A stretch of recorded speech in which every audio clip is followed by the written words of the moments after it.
முதல்வருடைய குடும்பத்தை சேர்ந்தவர்கள் மற்ற எல்லாரையும் தனிப்பட்ட முறையில் எவ்வளவு கேவலமா பேசினாரு. அவர் இந்த மாதிரியான வாய்க்கொழுப்புல தேவையில்லாமல் அவதூறாக இவ்வளவு மோசமாக இது அவங்க கலைஞர் கருணாநிதி காலத்துல இருந்து இப்படிதான் இருக்கும்.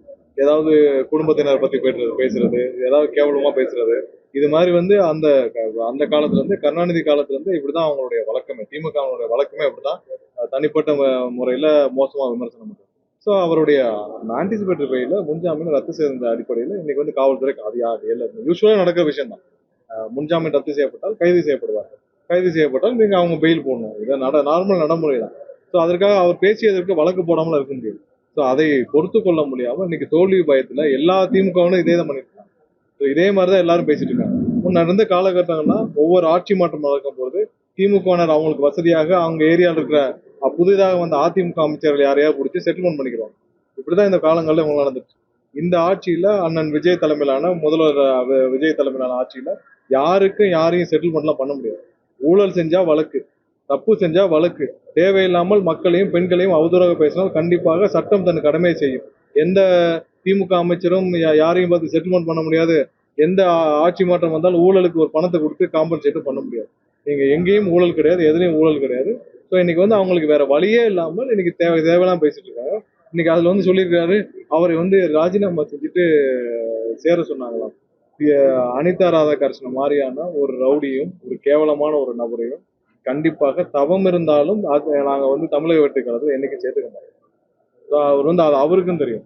ஸோ அந்த மாதிரி ஒரு நபரை, ஒரு கேவலமான நபரை, அந்த மாதிரி ஒரு ரவுடித்தனமான ஒரு இன்னைக்கு தென் தமிழகத்துல அனைத்து விதமான ரவுடித்தனமும் செஞ்சுட்டு இருக்கிறது அனிதா ராதாகிருஷ்ணன். கட்ட பஞ்சாயத்துல இருந்து எல்லாமே செஞ்சுட்டு இருக்கிற அனிதா ராதாகிருஷ்ணன். அனிதா ராதாகிருஷ்ணனால அங்க 20 வருஷமாக அந்த தென் தமிழகம் முழுவதும் அமைதிக்கு குந்தகம் விளைவித்து அவ்வளவு தேவையில்லாத ரவுடித்தனமும் அவ்வளவு கட்ட பஞ்சாயத்துகளும் அவ்வளவும் நில அபகரிப்பு அனைத்தும் செஞ்சது அனிதா ராதாகிருஷ்ணன். ஸோ அனிதா ராதாகிருஷ்ணன் மாதிரியான ஆட்கள் நபர்கள் தவம் இருந்தாலும் தமிழக வெற்றிகளை சேர்த்துக்கணும். ஸோ இன்னைக்கு அதை திசை திருப்புறாதான். அவ்வளவு பெரிய அறிவாளி அவர் பெருசா திசை திருப்புறதா நினைச்சிட்டு நாங்கள் ராஜினாமா செய்யலாம். அவர்லாம் ராஜினாமா இல்லை. அவர் அப்படியே தவம் இருந்து எங்களுடைய முதல்வர் அண்ணன் விஜய் காலில் விழுந்தாலும் தமிழக வெற்றி கழகத்தில் சேர்த்துக்க மாட்டோம். ஸோ அதை கிளாரிஃபை பண்றோம்னு நினைச்சோம். ஏன்னா இந்த மாதிரி தோல்வி பயத்துல இன்னைக்கு எல்லாருக்கும் மேலேயும் ஏதாவது ஒரு வழக்குகள் இருக்கு. ஏன்னா அவங்க ஊழல் செஞ்சிருக்காங்க. இன்னைக்கு ஹைவேஸ் டிபார்ட்மெண்ட்ல ஊழல் இருந்துச்சு. அதனால அவர் மேல வழக்கு பதிவு செய்யப்பட்டது. ஸோ சட்டப்பூர்வமா ஆதாரம் இருந்தால் அது வழக்குகள் நடக்கும். அதுல போய் அந்த வழக்குகள்ல சார்ஜ் ஷீட் போடுவாங்க. நடக்கும், தானே நடக்கும். நீங்க பழைய காலங்கள்ல என்னன்னா அந்தந்த முந்தைய ஆட்சி காலத்துல வந்தோடனே வீரவசமா பேசுவாங்க. பேசிட்டு வழக்குகள் எதுவும் பதிவு செய்ய மாட்டாங்க. அதுக்கான ஏதாவது செட்டில்மெண்ட் வாங்கிட்டு ஒதுங்கிப்பாங்க. அந்த ஆட்சி அந்த மாதிரியான இதெல்லாம் இங்க நடக்காது. யாராக இருந்தாலும் தவறு செய்திருந்தால் கண்டிப்பாக அவர்கள் மீது சட்டப்பூர்வமா என்ன நடவடிக்கை கண்டிப்பா நடக்கும். அதுல யாரும் யார்கிட்டையும் செட்டில்மெண்ட் பண்ண முடியாது. ஸோ இவர்கள் குதிரை பேரம் செஞ்சாருங்கன்னு நாங்க சாட்சியத்தோட சொல்லியிருக்கோம். ஆதாரத்தோட எங்களுடைய எம்எல்ஏ ஒருத்தர் அவரை கூப்பிட்டு பேரம் பேசினதுக்கான ஆதாரத்தை கொடுத்திருக்கிறார். ஸோ அந்த மாதிரி ஏதாவது எங்க சைடு இருந்தா சொல்லுங்க. நாங்கள் யாரிடமாவது கூப்பிட்டு யாரையாவது பேசி நாங்கள் வாங்கன்னு சொன்னோமோ அதெல்லாம் கிடையாது. எங்களுக்கான நம்பர்ஸ் இருக்கு. நாங்க தான் திரும்ப திரும்ப சொல்றோமே. இன்று நாளும் நாங்கள் தேர்தலை சந்திக்க 100% தயார். நாங்கள் யாருக்கும் பயப்படவில்லை. மக்களுக்கு மட்டும்தான் பயந்து வேலை பார்த்துட்டு இருக்கோம். ஒவ்வொரு நாளும் மக்களுக்காக மக்களுக்கு மட்டும்தான் பயந்து வேலை பார்த்துட்டு இருக்கோம். வேற யாருக்கும் பயப்படவில்லை. இங்க ஸ்டாலினோ யாரோ யாருக்கும் பயந்துலாம் இங்க வேலை செய்யாது. நாங்க எங்களுடைய தலைவர் 2 வருஷத்துக்கு முன்னாடி 2 வருஷமாக அவருக்கு அழுத்தத்துக்கு மேலே வந்துட போகுது. 2 வருஷமாக எல்லா அழுத்தத்தையும் தாங்கி எந்த இடத்துல 1% கூட காம்ப்ரமைஸ் பண்ணதே. ஒரு இடத்துல கூட எங்களுடைய தலைவர் அண்ணன் விஜய் எந்த இடத்துல காம்ப்ரமைஸ் பண்ணிக்கிறது இல்லை. அவருடைய பாலிசிலையும் சரி, அவருடைய ஸ்டாண்ட்லயும் சரி. அனிதா ராதாகிருஷ்ணன் மாதிரி ஆட்கள் இன்னும் நிறைய பேர் திமுகல என்ன தவறு செஞ்சாங்களோ அந்த தவறுக்கான வழக்குகள் கண்டிப்பா வரும். இதுல நாங்களும் யாரும் இன்ஃபுளுன்ஸ் பண்றதுலாம் வாய்ப்பே இல்லை. நாங்க எந்த விதமான அந்த மாதிரியான தவறான வேலையில செய்ய வேண்டிய அவசியம் எங்களுக்கு கிடையாது. ஸோ அதனால அவர் யாரையோ இன்னைக்கு கார்ல ஏறுறப்ப ஒரு பதட்டத்துல ஏற்கனவே அவங்க ஆட்சி காலத்திலே அவரை ஒரு அமைச்சராக இருந்தவரே கைது செய்யப்பட்டப்போ பேண்ட்லேயே யூரின் பண்ணுவாங்க. அப்படிப்பட்ட ஆட்கள் அமைச்சராக இருந்திருக்கு. இன்னைக்கு பதட்டத்துல ஏறுறப்ப அவர் யாரோ ரிசைன் பண்ண சொன்னாங்க. யாருன்னு ஆதாரத்தோட சொல்ல, அவரை யாரு ரிசைன் பண்ணி நீங்க தமிழக வெற்றி கழகத்துல சேர சொன்னாங்கன்னு ஆதாரத்தோட சொல்ல. கண்டிப்பாக அந்த மாதிரி ஏதாவது 1% உண்மை இருந்தாலும் அவர் சொல்வதே நாங்கள். ஸோ இது மாதிரி இன்னும் நிறைய பேர் வருவாங்க. இன்னும் பல பேர் தலைமறைவாக வெளியில இருக்காங்க. இவர்கள் செய்த தவறுக்கு அந்த வழக்குகள் தான். எதுலையும் நாங்கள் எந்த விதத்திலையும் எந்த விதத்திலையும் பழி வாங்கவோ ஜோடிக்கவோ இல்லை. அதுக்கான அவசியம் இல்லை. இவர்கள் ஒரு பொருட்டே கிடையாது. எங்களுடைய தலைவர் முன்னால் அண்ணன் விஜய் முன்னால் இவரெல்லாம் ஒரு பொருட்டே கிடையாது. மக்கள் விரோத செயல், மக்களுக்கு எதிரான செயல், மக்களுக்கு எதிராக என்னென்ன செய்யணுமோ ஊரை கொள்ளையடித்து ஒரு குடும்பத்தை வளர்த்த நபர்கள் இன்னைக்கு மக்களுடைய முழு ஆதரவோடு இருக்கிற எங்கள் தலைவர் முன்னாடி இவர்கள் ஒரு பொருட்டே கிடையாது.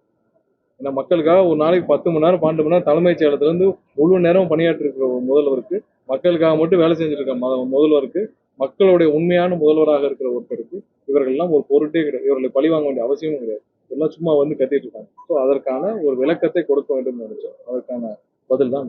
அதே போல அதிமுகவோட முன்னாள் அமைச்சர்களும் ஊழல்ல இருந்து தப்பிக்கிறதுக்காண்டி இல்ல, நாங்க இன்னைக்கு கட்சியில இருந்து நாங்க திரும்பவும் சொல்றோம், வேற கட்சியில இருந்து மாற்று கட்சியில வந்து சேர்ந்துட்டாங்க. அதில் யார் யார் வந்து எங்களுடைய பாலிசியில எந்த விதத்திலையும் இதுல காம்ப்ரமைஸ் இருக்காது. அதுலயும் ஒரு சில நபர்கள் நாங்கள் வேண்டாம் என்று வர வேண்டாம் என்று சொன்ன நபர்கள் நிறைய பேர் இருக்காங்க. அவர்களை பொது வெளியில் சொல்ல வேண்டிய அவசியம் இல்லை. அது அவர்களும் தெரியும். நிறைய பேர் வரணும்னு உள்ளே வந்தார்கள். அவர்களெல்லாம் வர வேண்டாம் என்று பல பேர் தடுக்கப்பட்டிருக்காங்க. ஏன்னா அவர்கள் எல்லாம் என்றும் இந்த அனிதா ராதாகிருஷ்ணன் மாதிரி ஆட்கள், இந்த மாதிரி பலர் வந்து யாரு வந்தா அந்த மாதிரியான நபர்களை என்றுமே நாங்கள் சேர்த்துக்கொள்ள மாட்டோம். ஸோ அது மாதிரியான கட்ட பஞ்சாயத்து பேர்வழி தென் தமிழகத்தில் எப்பயுமே வந்து அவர் அனிதா ராதாகிருஷ்ணன் வந்த பிறகு எத்தனை கட்ட பஞ்சாயத்துகள், எத்தனை படுகொலைகள், எத்தனை ரவுடித்தனங்கள் எத்தனை நடந்திருக்குன்னு தென் தமிழகத்தில் நீங்க போய் திருநெல்வேலி, தூத்துக்குடி, கன்னியாகுமரியில் கேட்டீங்கன்னா தெரியும். எத்தனை நில அபகரிப்பு நடந்திருக்குன்னு தெரியும். அவர் வந்து 20 வருஷமா அவர் என்னைக்கு 2001 ஆட்சிக்கு வந்தாரோ, அண்ணன் டிடிவி தலைவரோட ஆதரவோட அன்னைக்கு வந்தாரோ, அன்னைக்கு இருந்து இன்னைக்கு வரைக்கும் அவர் செஞ்ச கட்ட பஞ்சாயத்து, அவர் செஞ்ச ரவுடித்தனத்தினால அத்தனை படுகொலைகள் நடந்தது. அனிதா ராதாகிருஷ்ணனால அவ்வளவு அந்த தென் தமிழகத்தில் அமைதியே போச்சு. அந்த மாதிரியான நபர்கள் என்றைக்கும் வர முடியாததான் நான் சொல்றேன்.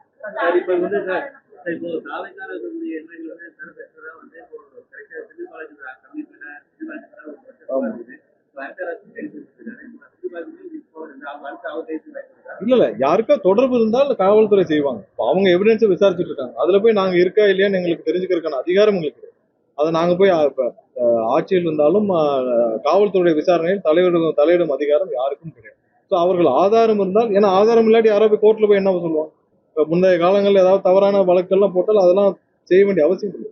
ஆதாரம் இருந்தால், யார் அவரோட தொடர்பு இருந்தால், செந்தில் பாலாஜிக்கு அவர் தம்பி அசோக்குக்கோ தொடர்பு இல்லாமல் அவர் கீழே ஒருத்தவங்க வந்து இந்த பேரத்தை பேச முடியுமா? இன்னைக்கு ஒருத்தர் 35 கோடி ரூபா தர்றேன், 40 கோடி ரூபா தர்றேன்னு ஒரு 4-5 எங்களுடைய எம்எல்ஏகள் தொடர்பு கொள்றாங்கன்னா, அது சாதாரண ஒரு எக்ஸன் ஒய் குப்பனோ சுப்பனோ செய்ய முடியுமா?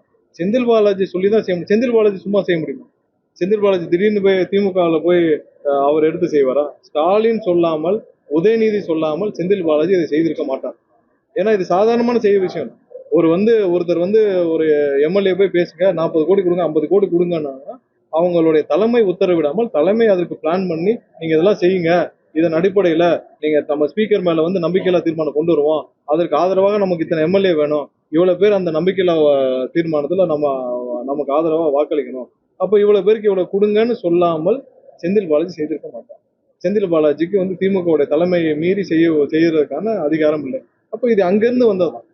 இது கீழே இருக்கிற அந்த 8 பேரோ 9 பேரோ தன்னிச்சையா செய்ய முடியுமா? தன்னிச்சையா போய் செஞ்சதுனால அவங்களுக்கு என்ன பிரயோஜனம்?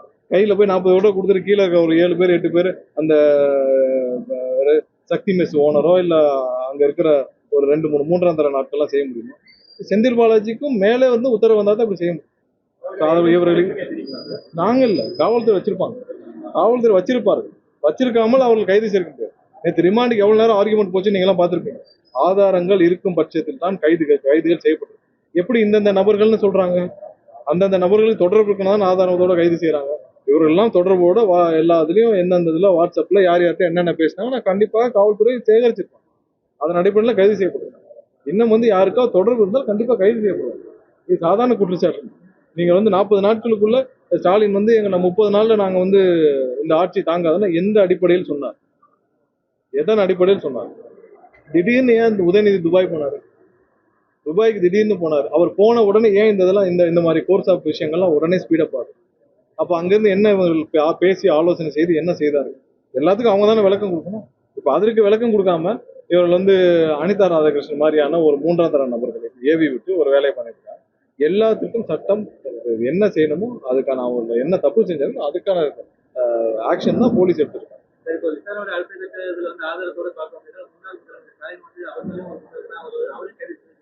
யாரு தப்பு செஞ்சிருந்தாலும் அவங்க மேல வழக்குகள் பதிவு செய்யப்படும் தான் ஆகணும். இது நாங்க தான் சொல்றோமே. நாங்கள் இதே இதுல பழைய கவர்மெண்ட்டோ இல்ல வேற அதிமுக திமுக மாறி மாறி வந்தாங்க. எல்லாரும் என்ன இருக்கும், இவங்க அவங்ககிட்ட போய் காம்ப்ரமைஸ் பண்ணுவோம். அவங்களுக்கு தெரியாதா என்ன? அவங்க அங்க இருக்கிற அமைச்சர் லோக்கல்ல போய் காம்ப்ரமைஸ் பண்ணி இப்ப மூர்த்தி என்ன பண்ணுவாரு? மூர்த்தி இங்க இருக்கிற முன்னாள் அப்ப இருக்கிற அமைச்சர்கள்ட்ட போய் இங்க இருக்கிற மதுரையில் இருக்கிறவங்க போய் காம்ப்ரமைஸ் பண்ணிட்டு இப்படித்தானே செட்டிங் அரசியல் தான் இருந்துச்சு. இல்ல அவங்க போய் மத்தவங்ககிட்ட போய் காம்ப்ரமைஸ் பண்ணி அவங்களுடைய அடிச்ச கொள்ளையில பாதி பங்கை கொடுத்துட்டு அப்படியே இது பண்ணியிருந்தாங்க. எத்தனை வழக்குகள் திரு ஸ்டாலின் அவர்கள் போன ஆட்சிக்கு வந்தப்போ எத்தனை வழக்குகள் பெண்டிங்ல வச்சிருக்காங்க? ஏன் பதிவு செய்யவில்லை? ஏன்னா சிட்டிங் அவங்களுக்கு. அதெல்லாம் இங்க நடக்காது. தவறு செய்திருந்தால் யார் யார் மேல ஊழல் குற்றச்சாட்டு இருந்தால் ஆதாரம் இருந்தால் கண்டிப்பாக வழக்குகள் பதிவு செய்ய மக்களோட வரிப்பணம்.